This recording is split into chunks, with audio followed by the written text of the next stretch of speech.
Today we're going to read a story called The Day the Crayons Quit by Drew DeWalt.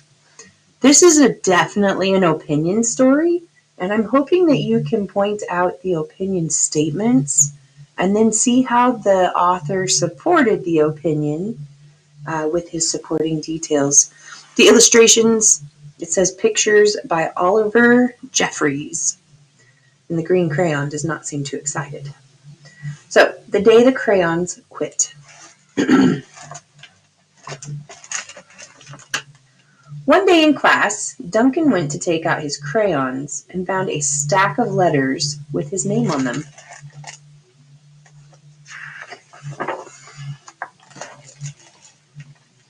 Hey, Duncan, it's me, Red Crayon. We need to talk. You make me work harder than any of your other crayons. All year long, I wear myself out, coloring fire engines, apples, strawberries, and everything else that's red. I even work on holidays. I have to color all the Santas at Christmas and all the hearts on Valentine's Day. I need a rest. Your overworked friend, Red Crayon.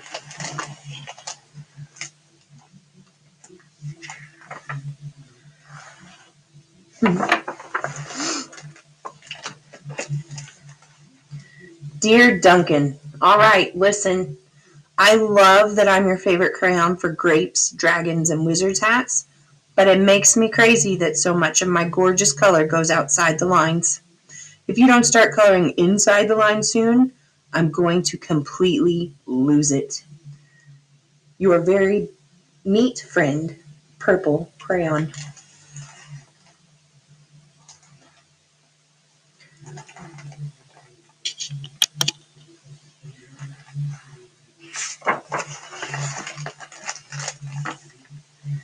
Dear Duncan, I'm tired of being called light brown or dark tan because I am neither.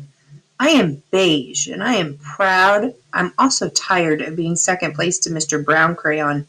It's not fair that Brown gets all the bears, ponies, and puppies, while the only thing I get are turkey dinners, if I'm lucky, and wheat. And let's be honest, when was the last time you saw a kid excited about coloring wheat? Your beige friend, Beige Crayon.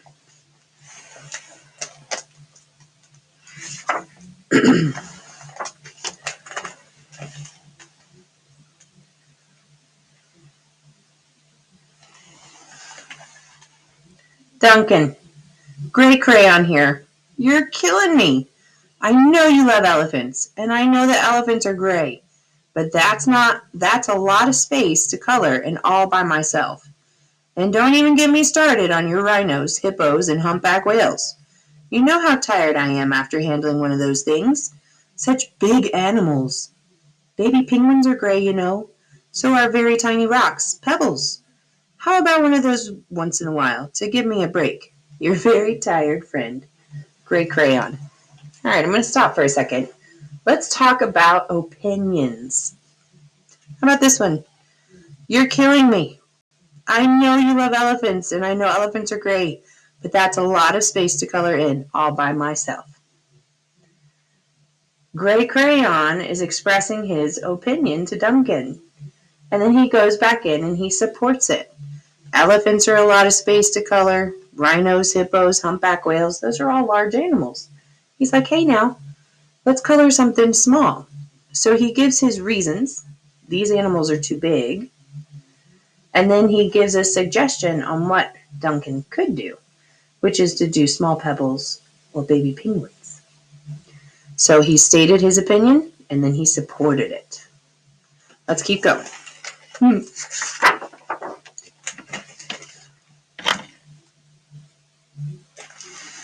Dear Duncan, you color with me, but why? Most of the time, I'm the same color as the page you're using me on, white. If I didn't have a black outline, you wouldn't even know I was there. I'm not even in the rainbow. I'm only used to color snow or to fill in empty space between other things. And it leaves me feeling, well, empty. We need to talk. Your empty friend, White Crayon.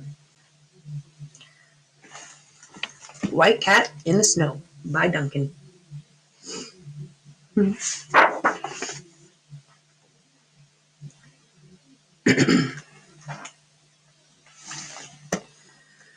Hi, Duncan. I hate being used to draw the outline of things that are colored in by other colors, all of which think they're brighter than me. It's not fair when you use me to draw a nice beach ball and then fill in the colors of the ball with all the other colors, or crayons. How about black beach ball sometimes? Is that too much to ask? Your friend, Black Crayon. All right, guys, again, this crayon has stated their opinion, and then they've supported it. And then they've given a reason that says, hey, why don't you try doing this instead? So they are stating their opinion and then supporting it. Okay?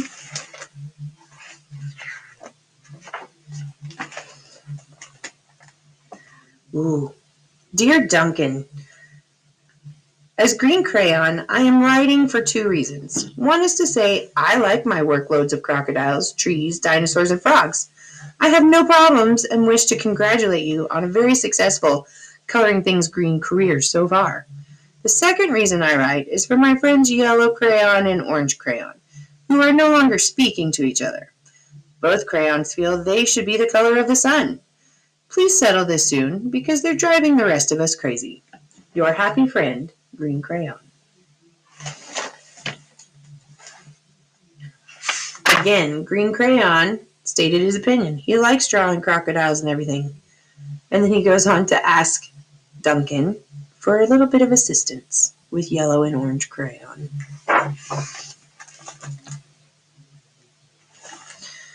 Dear Duncan, Yellow Crayon here. I need you to tell Orange Crayon that I am the color of the sun. I would tell him, but we are no longer speaking. And I can prove I'm the color of the sun too. Last Tuesday, you used me to color in the sun on your Happy Farm coloring book. In case you've forgotten, it's on page 7. You can't miss me. I'm shining down brilliantly on a field of yellow corn. Your pal, and the true color of the sun, Yellow Crayon. These crayons are really good at expressing their opinions and supporting them with details. They state their opinion and then tell us why. All right. Orange and yellow. Dear Duncan, I see Yellow Crayon already talked to you, the big whiner. Anyway, could you please tell Mr. Tattletale that he is not the color of the sun? I would, but we're no longer speaking. We both know I am clearly the color of the sun because on Thursday, you used me to color the sun on both the Monkey Island and the the Zookeeper pages in your Day at the Zoo coloring book. Orange, you're glad I'm here. Ha! Your pal. And the real color of the sun, Orange Crayon.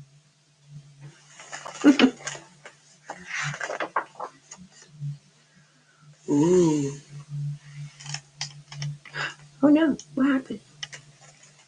Here we go. Dear Duncan, it has been great being your favorite color this past year, and the year before, and the year before that.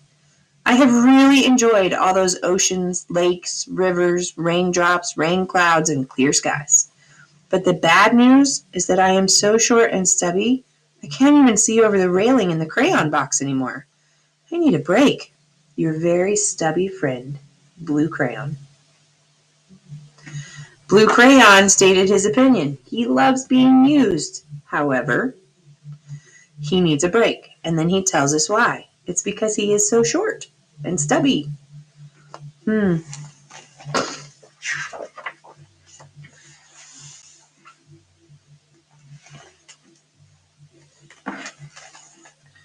Duncan. Okay, listen here, kid. You have not used me once in the past year. It's because you think I am a girl's color, isn't it? Speaking of which, please tell your little sister I said thank you for using me to color in her little princess coloring book. I think she did a fabulous job of staying inside the lines. Now back to us. Could you please use me at some time to color the occasional pink dinosaur or monster or cowboy? Goodness knows they could use a splash of color. Your unused friend, Pink Crayon.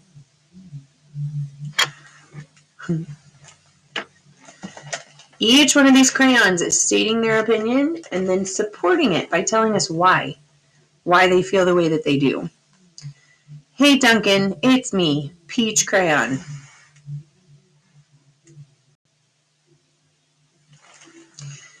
Why did you peel off my paper wrapping? Now I'm naked and too embarrassed to leave the crayon box. I don't even have any underwear. How would you like to go to school naked? I need some clothes. Help!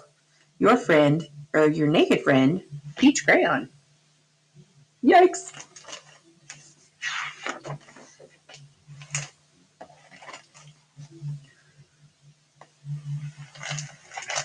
Well, poor Duncan just wanted to color. And of course, he wanted his crayons to be happy.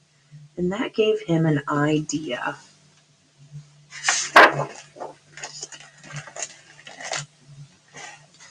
When Duncan showed his teacher his new picture, she gave him an A for coloring. Let me get you all this picture.